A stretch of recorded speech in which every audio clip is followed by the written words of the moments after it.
Today we're going to be looking at my Elden Ring sketchbook slash journal slash playthrough thing. 600 pages. I did some gold leafing on the cover. Yeah, this thing's massive. So let's just get into it. This first page is a placeholder for a piece that I'm going to do. I really like this piece by a guy named Tetsuya, or someone named Tetsuya did this. I just kind of copied it and put it on here, sort of just in the interim before I come up with something for this. But I'm gonna go with something with this vibe.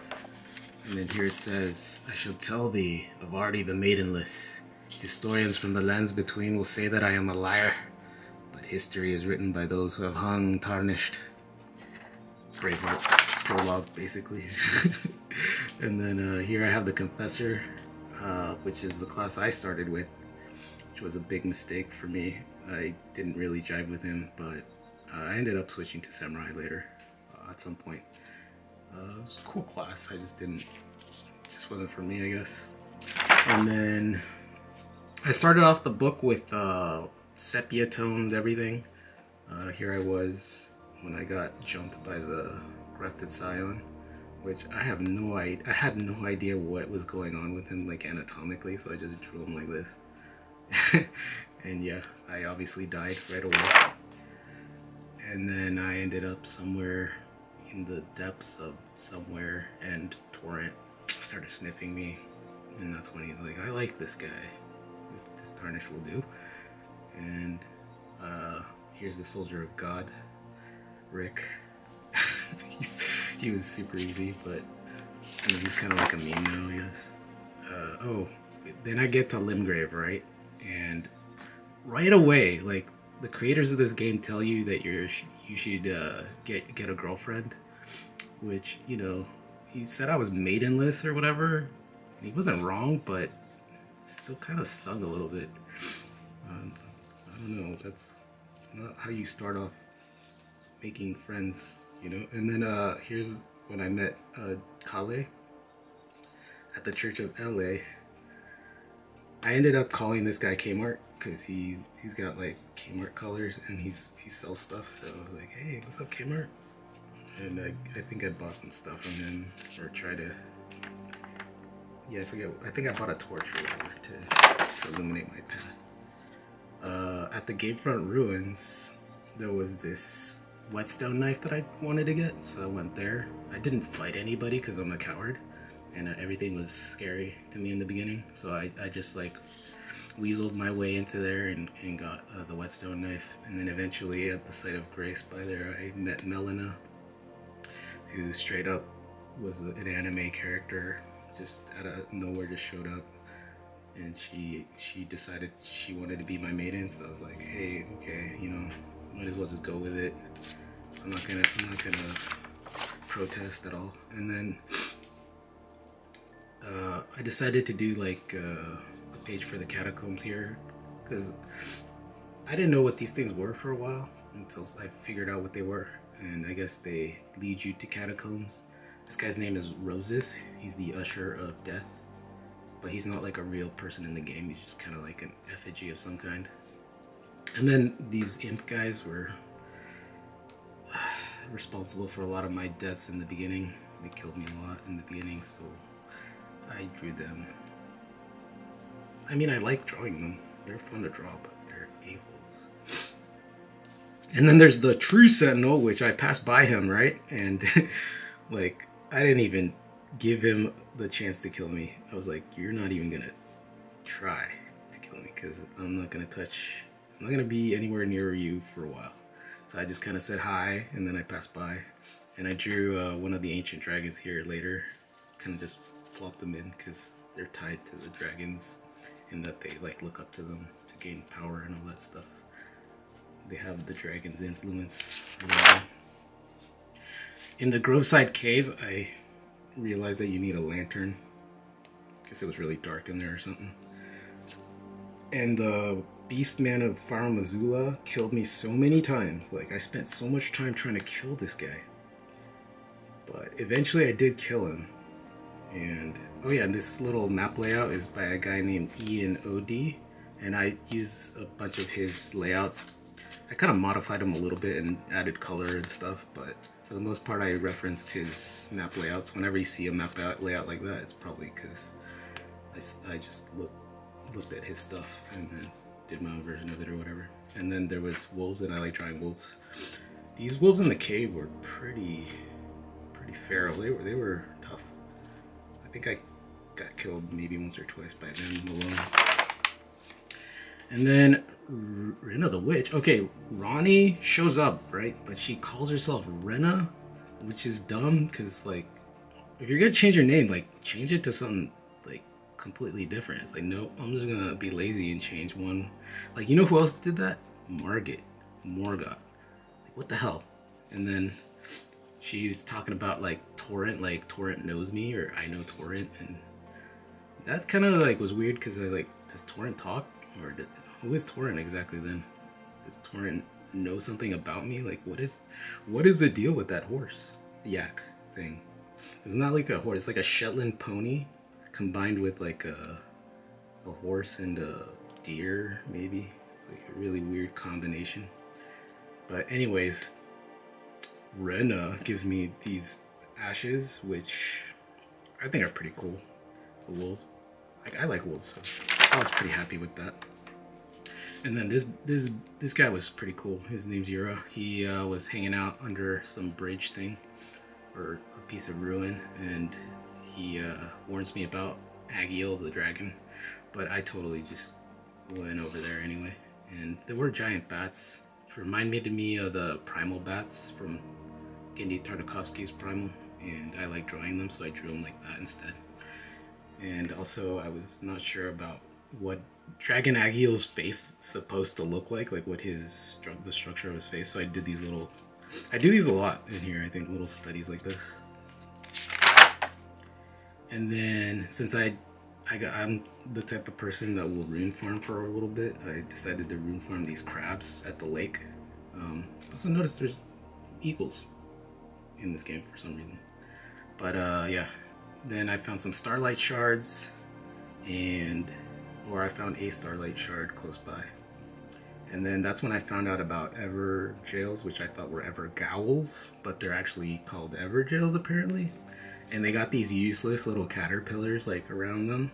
I guess they're supposed to be guarding or looking out, but they don't really do much. They have like gravity magic or something, and for the most part I didn't really understand like who made this thing, the ever jails, who created them or why they exist, other than to house prisoners of some kind for some reason. So the whole thing is still kind of a mystery to me. I don't know who created them or why.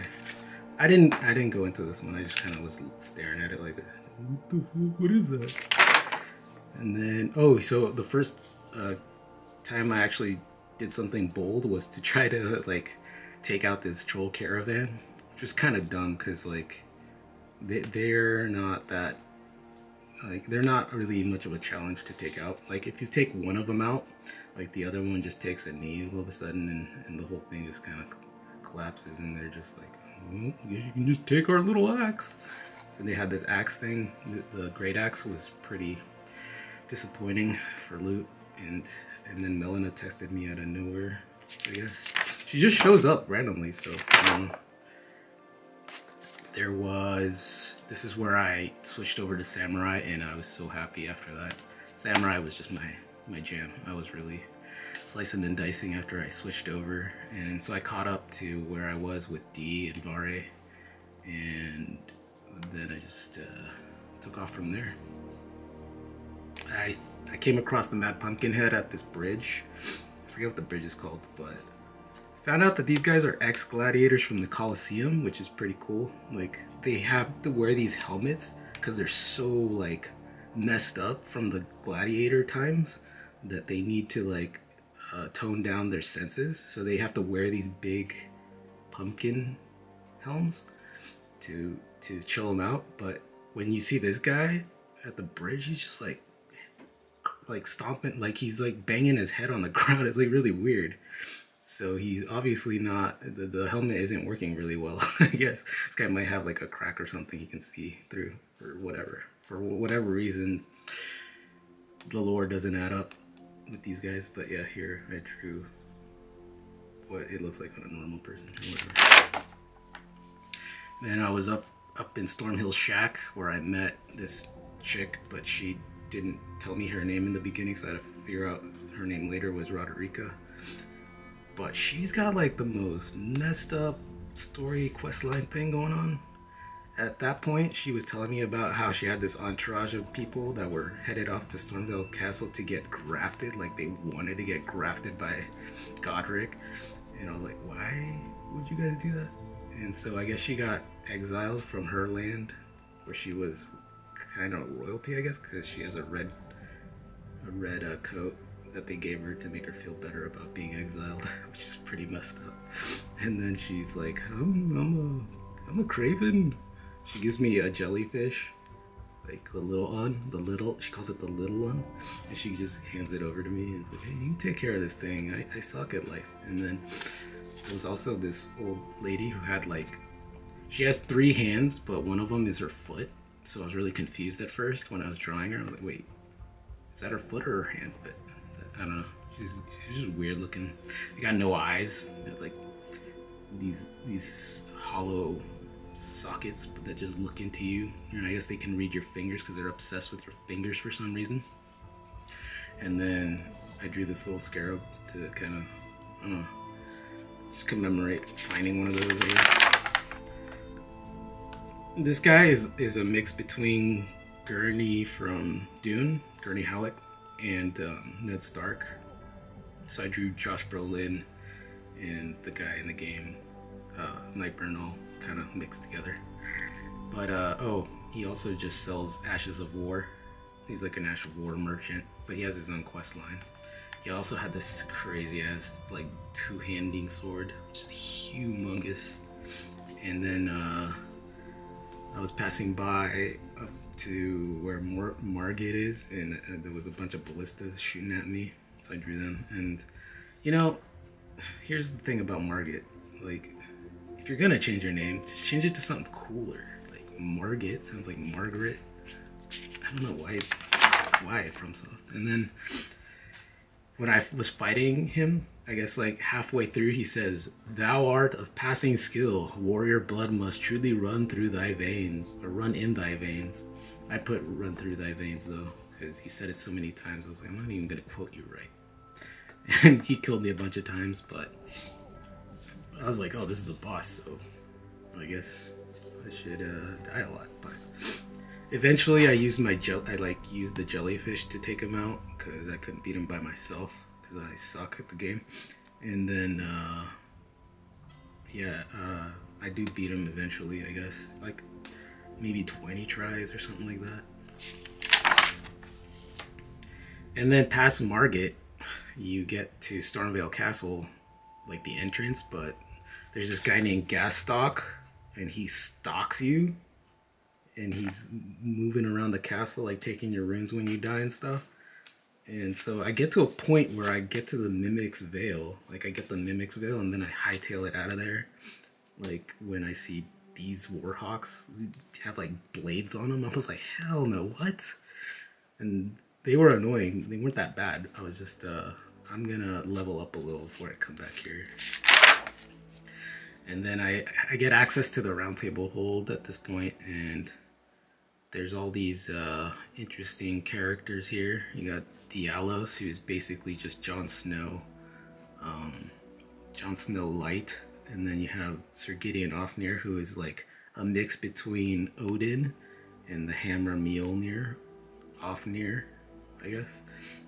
He's kind of a douche. And then Corhin, Brother Corhin's like this prophet guy in search of a guy named Goldmask, and he's got issues, you know, like he can't see anything, and he's also something about the Golden Order in this guy in his quest line and all this stuff. It gets really crazy. Master Hugh is a total boss. He's like the blacksmith. He's like a misbegotten, I guess, who got like chained up there by America. And then there's the husk things and ball bearing people. Fia, I didn't talk to her in the beginning, but later on she gives hugs and stuff. And then there's Ensha, who also I didn't talk to because she didn't talk to me. Or I thought it was a she, but it's a he. And they didn't talk to me, so I was like, fine, forget you. And then Alberic is the guy that invades the Round Table Hold.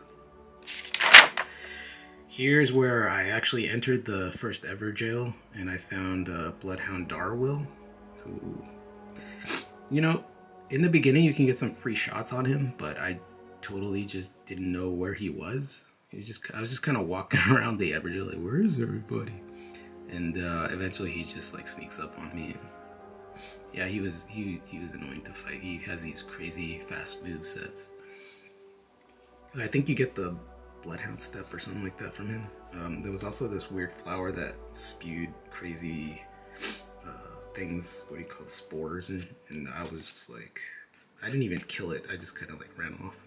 But inside of there, if you find your way around the Waypoint Ruins, you get this Sorceress Selin, and you also kill one of the pumpkin heads in there.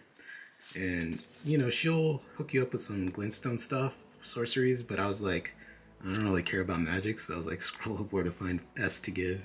And yeah, unfortunately I just wasn't into magic, so she kind of like, I kind of forgot about her for a little bit. And then, okay, so D, Hunter of the Dead, has like some of the coolest armor, right? But like, he has the lamest quest line, I think. One of the lamest. Like, his armor has like this other like entity that's kind of wrapped around his other armor. Just looks super cool. And then I drew him like without his helmet. I think that's what he might look like. And then he warned me about this guy over at Summon Water, and he was like raising the dead with his weird horn thing, and he gives you skeletal militias. Oh yeah, so the Rune Bear. The thing about the Rune Bear is like, one, he just is ridiculously big, like bigger than a bear, like a normal bear. He's just almost like cartoonishly big, and he's not worth fighting ever. Almost never did I want to kill these guys, because all they drop is like dragon hearts and some gold dookie, and I was like, I don't need that. So I was more curious about like why they have a rune like chest marking thing, and I never really understood what made them this way, like why they're so much bigger than the other ones. But that's probably something to do with them eating so many people, so many runes, you know. Must have affected them and made them these crazy big bears. And then around here, I eventually got to where Kenneth Haight was hanging at. And, you know, you can do his quest, but I think I just like didn't like his quest very much. Anyway, he tells you to go retrieve or recover his fort, which is Fort Haight. And I did do it, but I didn't want to do it. I just kind of did it to get some whatever was there. And then these land octopus things, like, I don't really know what was going on. I just drew a bunch of tentacles with the beak thing going on. And I guess like they have this thing that they drop, which is like an octopus ovary or whatever, and apparently they reproduce by killing people. So like every person they kill allows them to reproduce. So each one of these represents like a dead person. And I saw a dog just walking around because there was water by this church, and then behind the church is like this portal that leads you to Caelid, but I didn't go in it because I knew what it was, and I didn't want to go to Caelid yet. And you get some cool stuff at the church. My boy Alexander the Pot. So this guy, he asks you to like smack him real hard, and he pops out of the ground, which is kind of ridiculous because like smacking him wouldn't have taken him out. Like he needed to get like lifted up, not like smacked. You know, it was weird, but it worked. You know, he got out somehow, and he hooks you up with the Exalted Flesh, which I don't remember what it does. I think it's like boosts something. He has this cool wax seal on him, just like Erdtree, like an Erdtree or something. Here is where I got invaded by, I think he's a Bloody Finger Nereus, but I like to call him Nereus. He looks like an 80s comic book villain. And then Yura hooked me up with he came in clutch here. He took him out for me basically, because I couldn't kill him on my own. I think he killed me a few times before I summoned him. and he hooks you up with the Reduvia dagger if you kill him. And close by is the Murkwater Cave and the catacombs, so I went to go talk to Patches. At the end of the cave, he thinks you're stealing his stuff in his chest, so he comes at you all wrong, and you know, I kind of was like, look, Patches, I'm not here to cause trouble, so I didn't kill him, even though you can technically kill him here, I guess, or something. And Patches is something that I didn't know was a Fromsoft like staple, but I guess he shows up in other Fromsoft games in various different incarnations, which I think is pretty awesome, but I didn't know that for the longest time. And then at the end of the catacomb area, there's this duelist, which has these dual hammers. So that's why they call him duelist, I guess. And he's like another ex-gladiator from the Colosseums. And they have these snakes wrapped around their arms, which I guess is because the snakes are in opposition to the Erdtree. So whenever they were fighting in the Colosseums, they wanted to see the snakes get bashed up along with them. And so that kind of was interesting. And then here's where I was, oh yeah, so I ran into the tree that is technically Bach in disguise. And, you know, I go through his whole quest line where you have to retrieve his needle from the coastal cave. Bach was awesome, but like, he's basically Dobby from Harry Potter. Like, yes, Master, ooh, Master Dobby, whatever. He's very Dobby-like, which is cool, but I like it. It's just a little too much on the nose. And then in the back of the cave, you can get to the Church of Dragon Communion.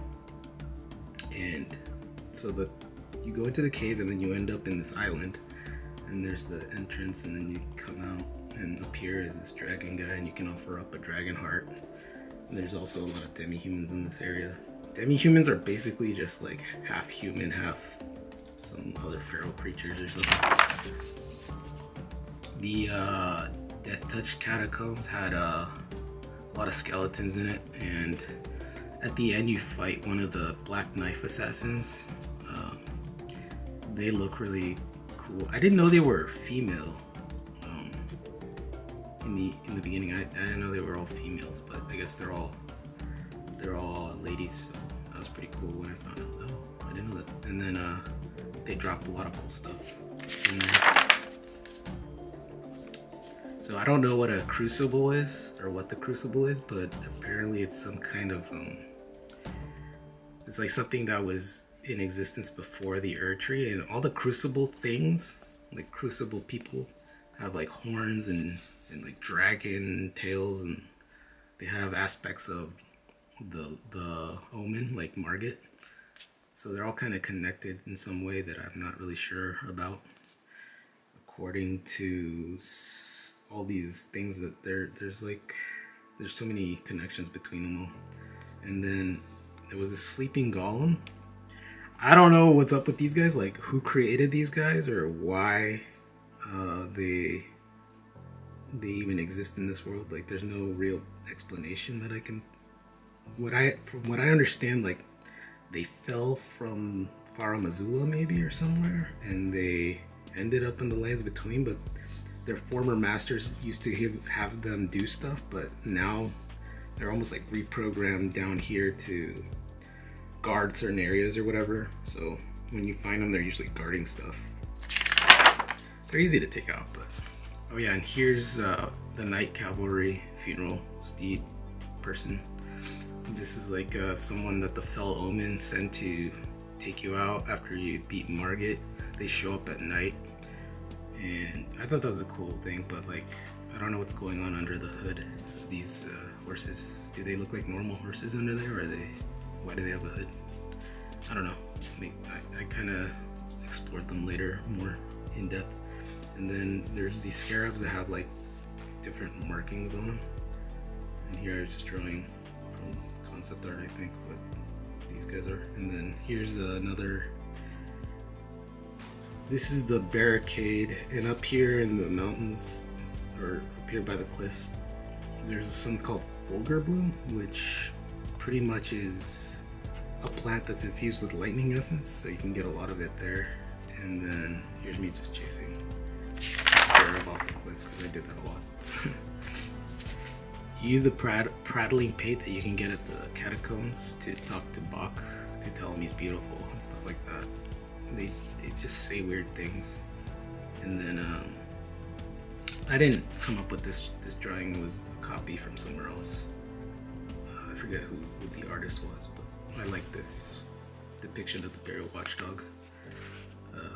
These guys apparently are the pack leaders of the imp golems, because they're like a pack of creatures, right? But then they need an alpha, so that's why they're called watchdogs, I think. And this, because to me they look more like cats, feline. They have feline features, but they're called watchdogs because they're probably the pack leaders of these guys, and they tell them what to do, or they control them or something, from what I understand. And then there was these flamethrower versions of them, and then there was an apparatus here, some kind of contraption that lets you fight these guys. Fight this guy at the end. When I went to Fort Height, I was pretty disappointed. It's a pretty easy area to clear, but you do get half of the Dectus medallion, which is good. And if you fight the Godric Knight up there, he drops a Blood Rose, and that's a good material to have. So when I was at the hold, the roundtable hold, Fia, I didn't talk to her the first time I was there, and this time I decided to see what was her deal. And apparently she just wants to hug people to take their vitality or something, or to feel their warmth or whatever.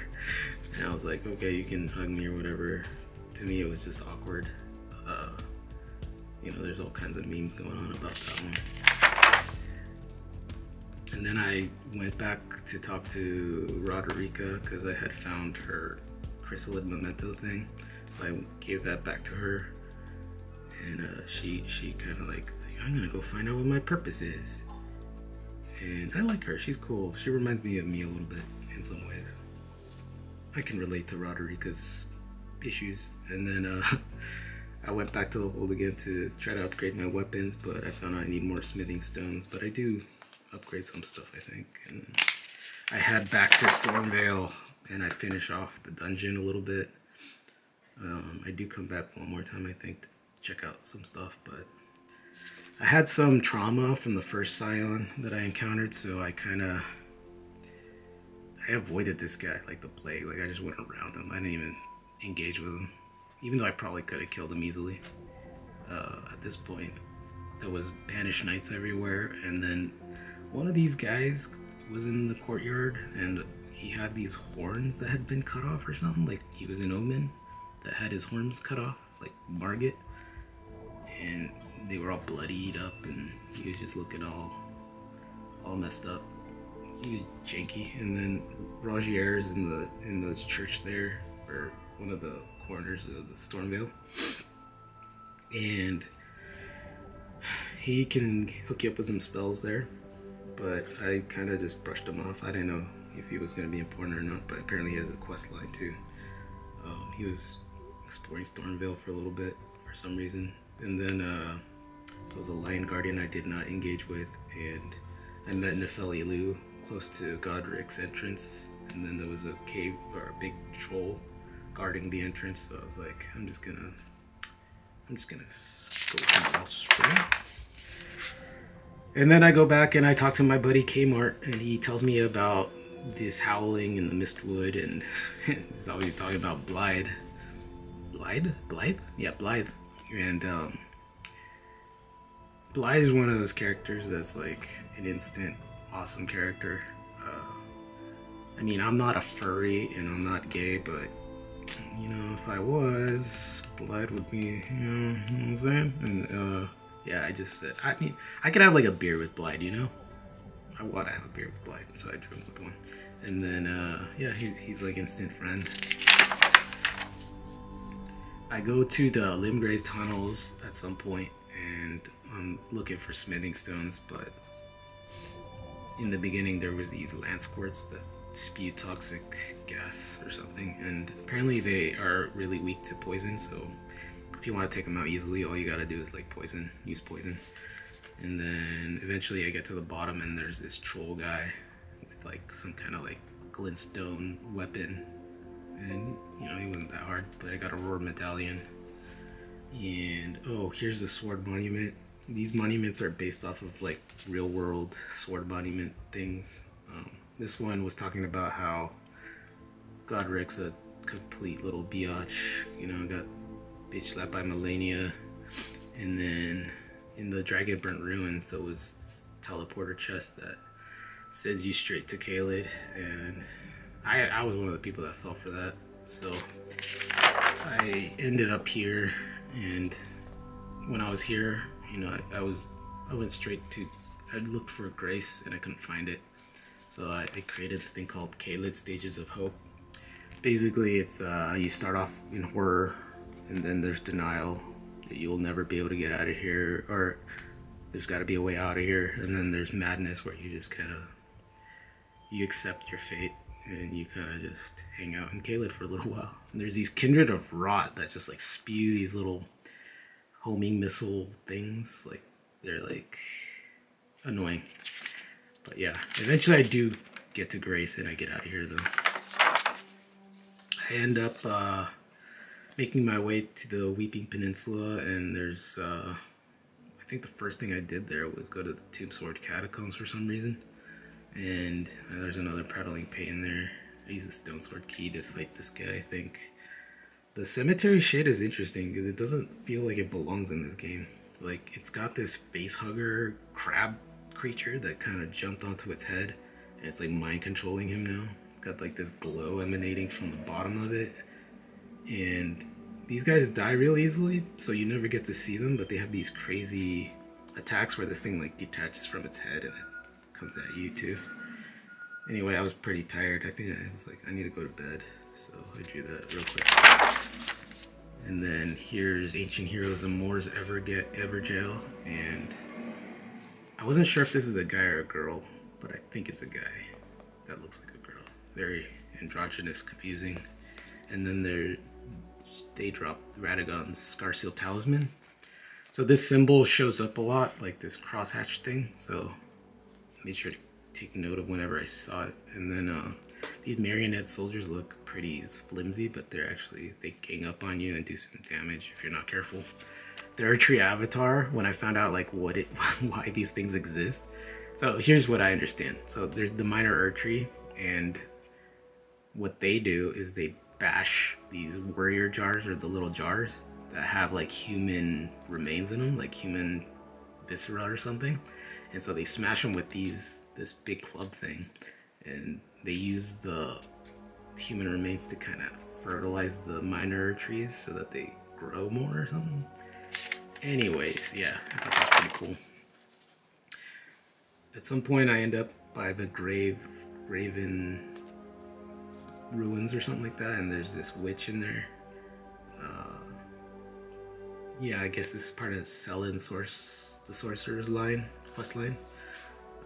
Close by was this big ball of faces called the Graven Mass, and I later find out that the sorcerers are all trapped inside this ball because they were a byproduct of like primeval glintstone or something. Anyways, the whole thing is pretty gnarly. And then I drew a dog's anatomy here to explain what's going on inside a dog.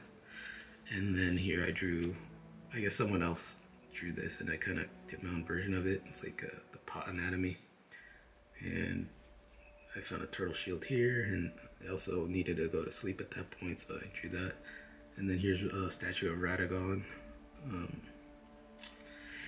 Yeah, that's where I saw that cross-hatching pattern again, so I made a little note of that.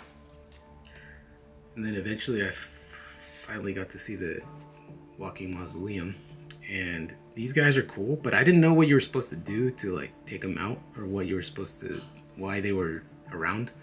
Later on I found out they have these things on their feet that you have to hit and bash off so you can get access to the top, but I didn't know that. There's also another Miranda sprout that I came across that was bigger than the last one. And these Mausoleum Knights are there to protect the big mausoleum. And I guess they're tied to an eclipse or something on their shield, something about that symbol. And then I found these guys that were just staring off into space like they were brain dead or something. I don't know what their deal was, but they had some cool stuff that they were offering up, so I took it. And then I got ambushed by a death bird. These guys are basically ushers of death as well. Some kind of thing to do with like, yeah, I don't know. There was like this whole bird cult or something. They dropped this axe, which is tied to the Mausoleum Knights. I guess the knights used the axe to chop their own head off so that they could protect the mausoleum better or something like that. Not really sure, but I know they're tied to that somehow. And then there was a bunch of bats and a bat lady who sings in Latin for some reason, like talking about her land, times past some. And then there was another burial watchdog with 3 heads this time at one of the catacombs.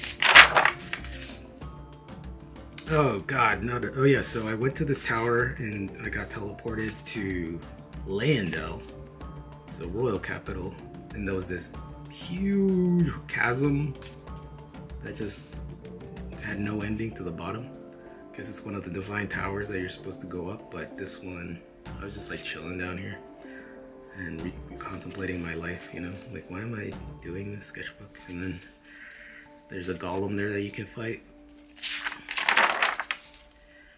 I came across Irina on my way to Castle Morn, and she told me about her father who was at the castle, so I was like, oh man, you got issues, you're gonna be trouble. And then there was a golem shooting arrows at me, so I got dismounted from my horse a lot on my way there.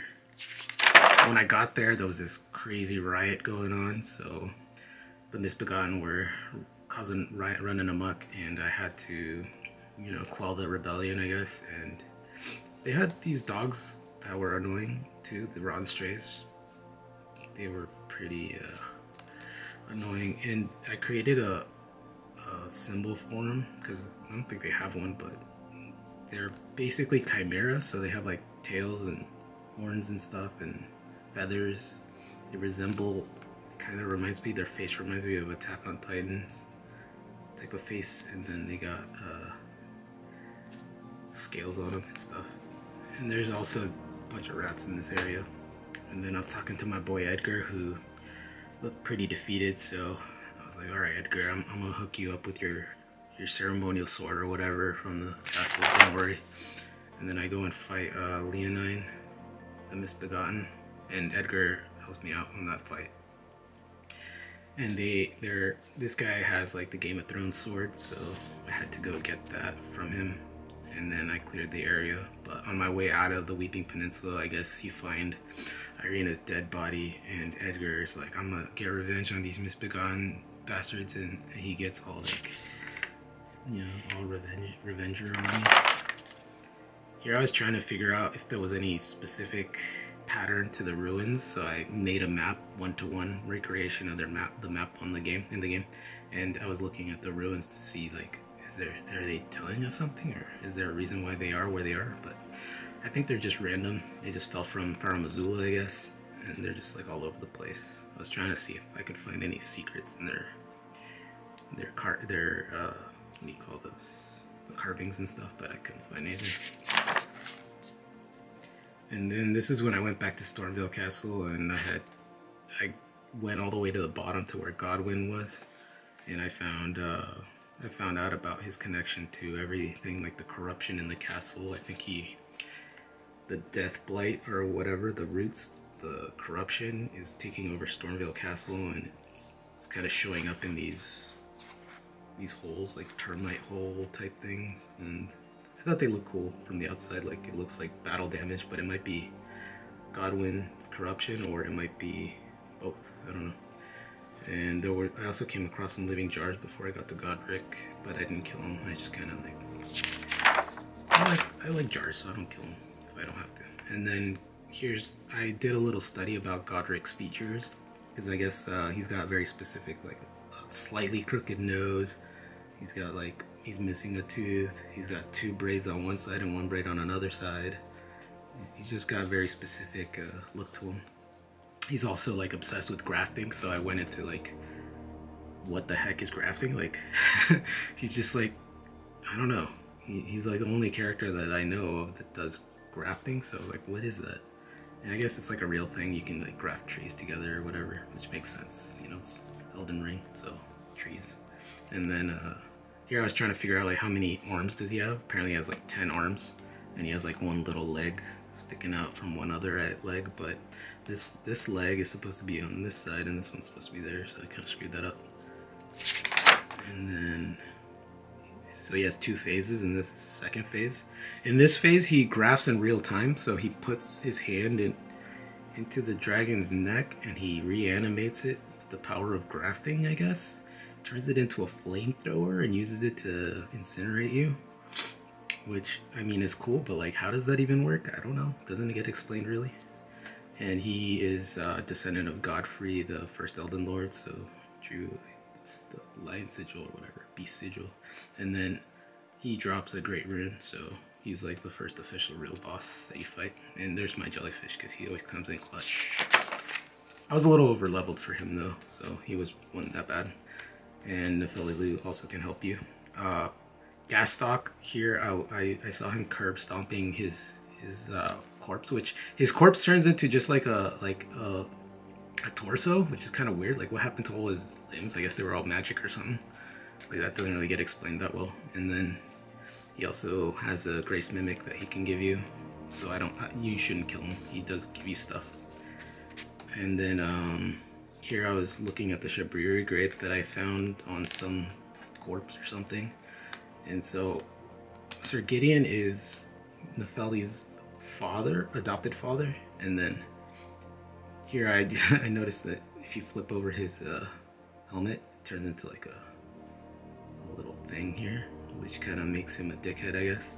And then he's also got ears all over his helmet, which is pretty cool. I mean, he's kind of still lame, but he's got eyes and ears, so he's always like, he's the eyes and ears of the place, you know?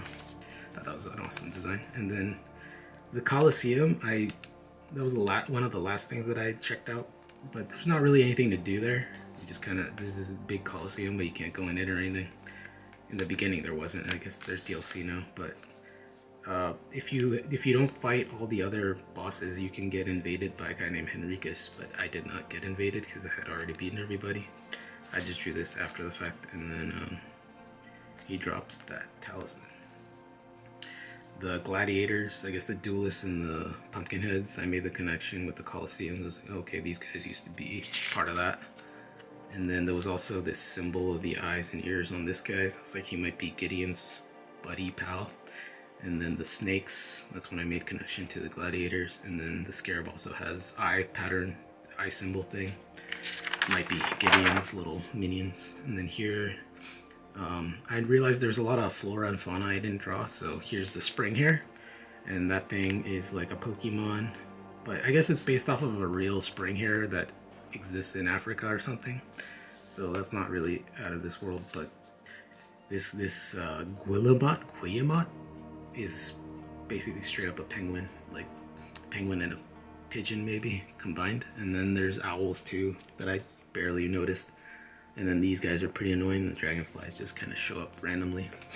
The Kaiden sellswords were not that big a deal to fight.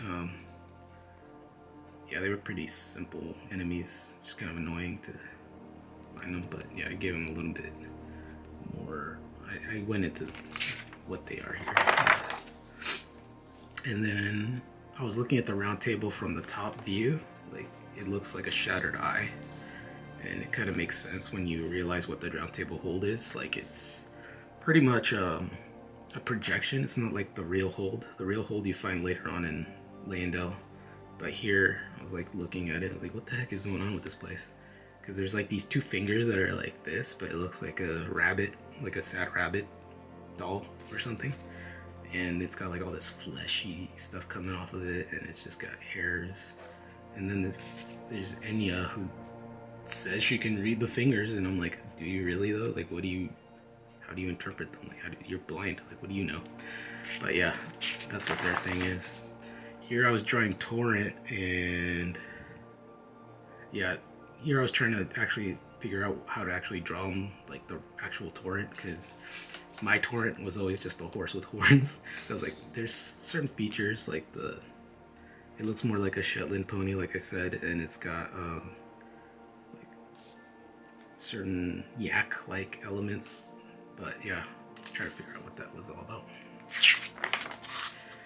And then this is the last page for Limgrave, where I went back to where the Lion Guardian, the Elden Lion is, Elder Lion, and they're guarding the pathway to the Divine Tower. So made my way through after fighting a bunch of these guys on the bridge, and I make my way up and restore Godric's Great Rune. And there's some dead fingers, I guess, up there, and yeah, everything just looks really weird up there. But yeah, that's where I ended it. And after that I head over to Liurnia of the Lakes, but that's gonna be its own separate video. So if you're into this, if you want to see more, subscribe, stay tuned, and hopefully I can bust it out by the end of next month, hopefully. So if you're patient, we'll get more of this, and then I'll be able to finish it up with all the other zones too. Alright, thanks for stopping by, and if you want to support the channel, just tell your friends that this weirdo is doing this, and if you're into these type of playthrough sketchbooks, let me know so I can do more. Alright, see you guys later. Bye.